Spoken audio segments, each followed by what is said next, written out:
special, and a Terry Kaney spot always seemed to really affect me.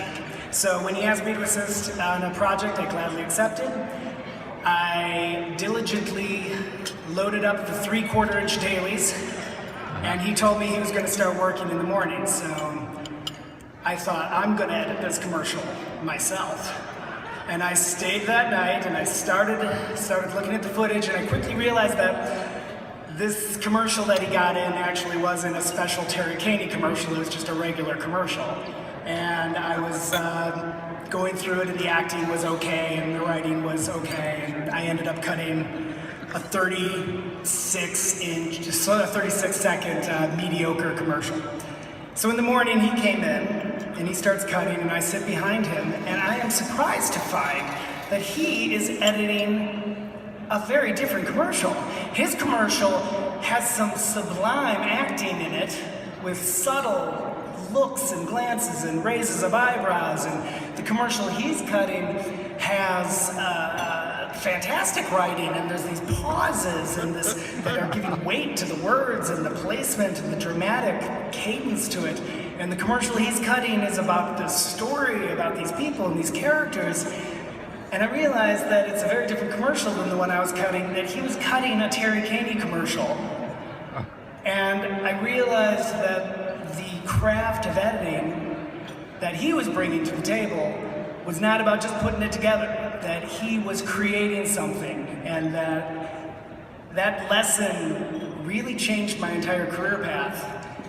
And I always saw him giving everything to all of his craft, to every project he worked on. It was always a special commercial. It didn't matter what it was. He was always giving 100% and always using all of his creativity, even at times when I thought the client was a total asshole.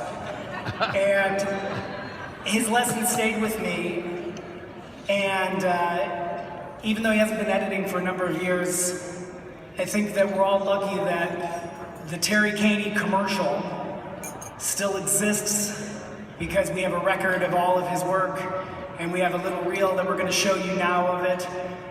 And it's going to start out with a spot that probably many of you will recognize, and then a small little montage, and then a couple other spots. And just as a precursor, in our 30-second, 15-second, 10-second duration world we live in, a lot of the spots he cut were story-telling spots that required 90 seconds, 2 minutes long. So these were things that we're all lucky to still have. So why don't we just take a look? This is for your Big Mac, right? First one that misses? Watches the winner eat lunch. Got it. Off the glass. Get in. Nice shot.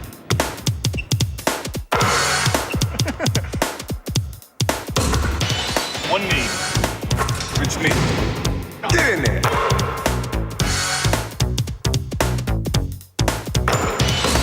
Off the floor, off the scoreboard, off the bank board, no rim. Over the second rafter, off the floor, nothing but net. Through the window, off the wall, nothing but net. What you want is what you get at McDonald's today. Off the expressway, over the river, off the billboard, through the window, off the wall, nothing but net. What do you say, girls? Be my Valentine? Oh, Ray, you should be a sweetheart, Ray.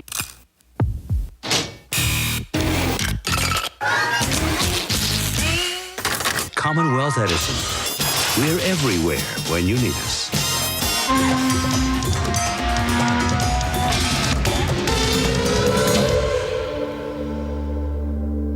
Come on, let me show you where it's at. Come on.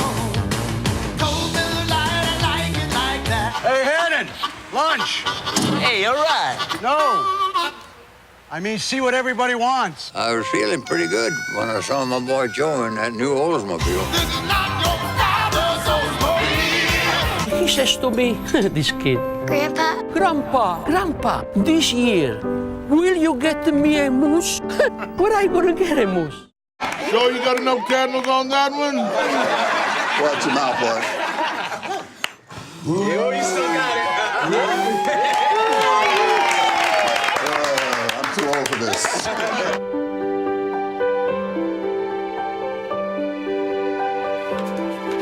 Can we do it? Do what? Dad. All right.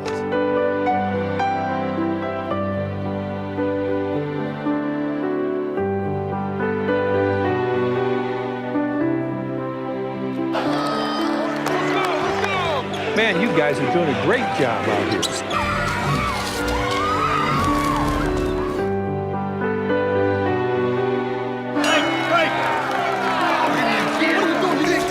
Think back. Remember when you were 6 and we took you to McDonald's for your birthday party? Remember when someone stole your fries, but we never found out who? Never found out. It was him.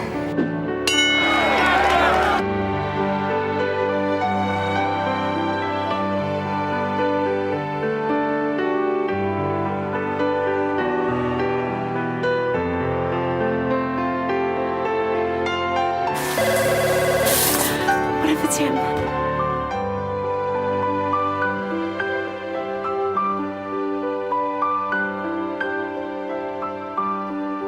Mrs. Legal, want me to read it for you?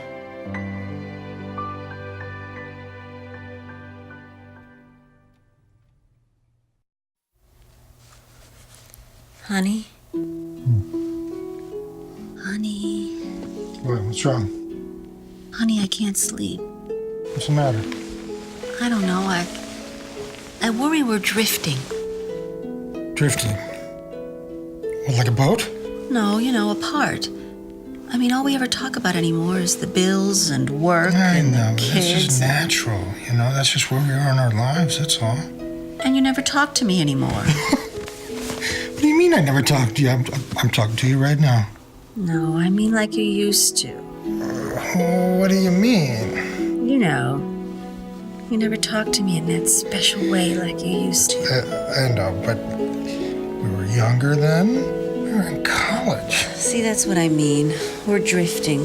No, we're not drifting. Just because I don't talk to you in that special way.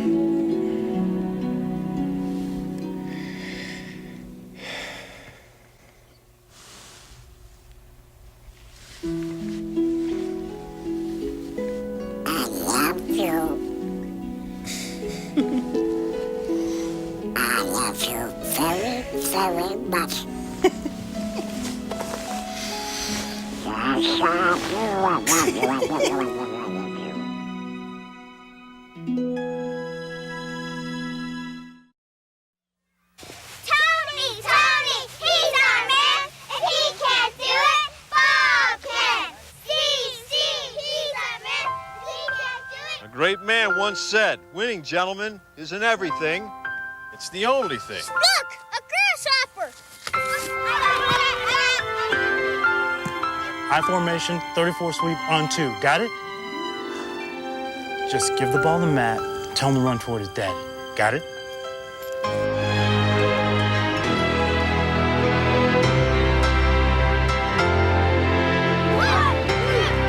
It starts every September with teams like the Turkey Creek Hawks, the Bronx Eagles, and the Newport Richie Giants. On fields where dads aren't only coaches, and oak trees mark the end zones. And a good day isn't determined by if you win or lose, but where you go after the game. So McDonald's would like to salute the players, the coaches, the families, everyone who helped make this season a perfect season. Can we go to McDonald's now, Coach? After the game, Lenny. This is only halftime. Now go sit down.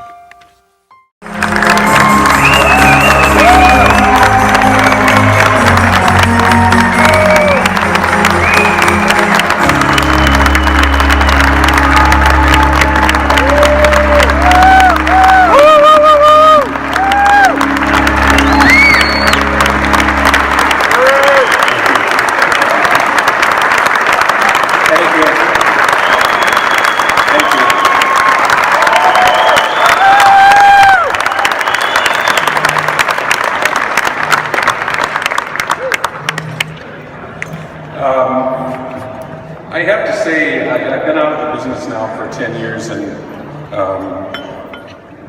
sitting here tonight and watching the work that's being done, you should all give yourself a big hand, because there's some great stuff on the screen tonight. And be proud of what you do. You should. First of all, I want to thank the AICE and Tom Duff, Mary Caddy. I want to thank my assistants who spent so many hours, as Bob attested to, and he made his comments. Tim Vesey, who taught me how to run the Avid, and Pete Meyer, who was a fantastic guy with probably the most interesting sense of humor that I've ever come across.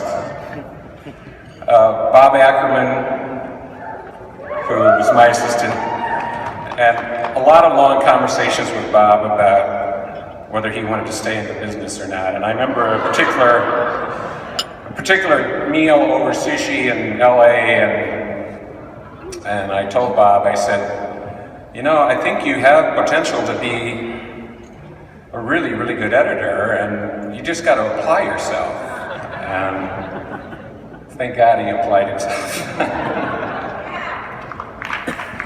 I want to thank all my clients who trusted in me to contribute to their projects, and I'm very thankful for having clients that were willing to try to do better work and constantly do better work. And the client maybe not always want to do that. They want to be a little safer, but my clients would push them, and the spots would be that much better because of it.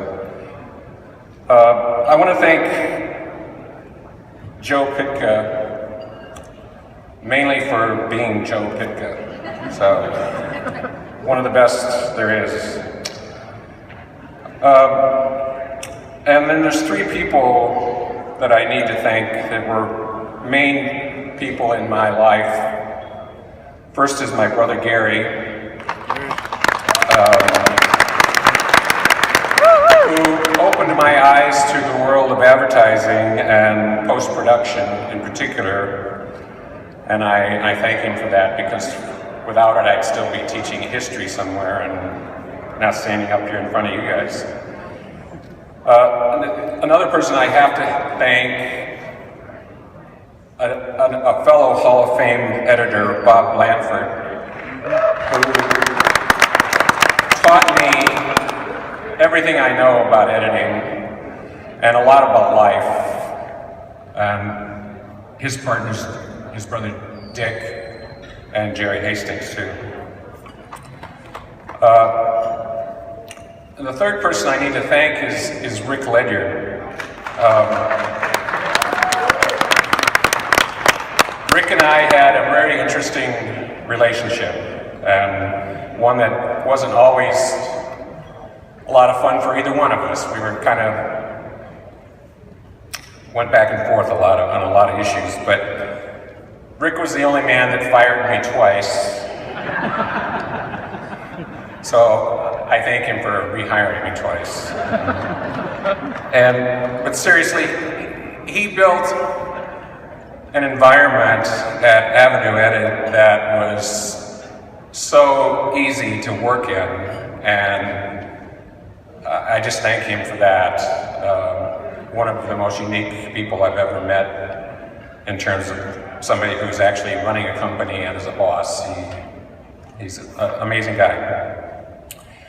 And lastly, I want to say that I am thankful for working in the business at a time when storytelling and emotions were used to put forth great concepts, and I was lucky enough to be in the right place at the right time and got the chance to work on those spots. And so for that, I thank you all. Thank you.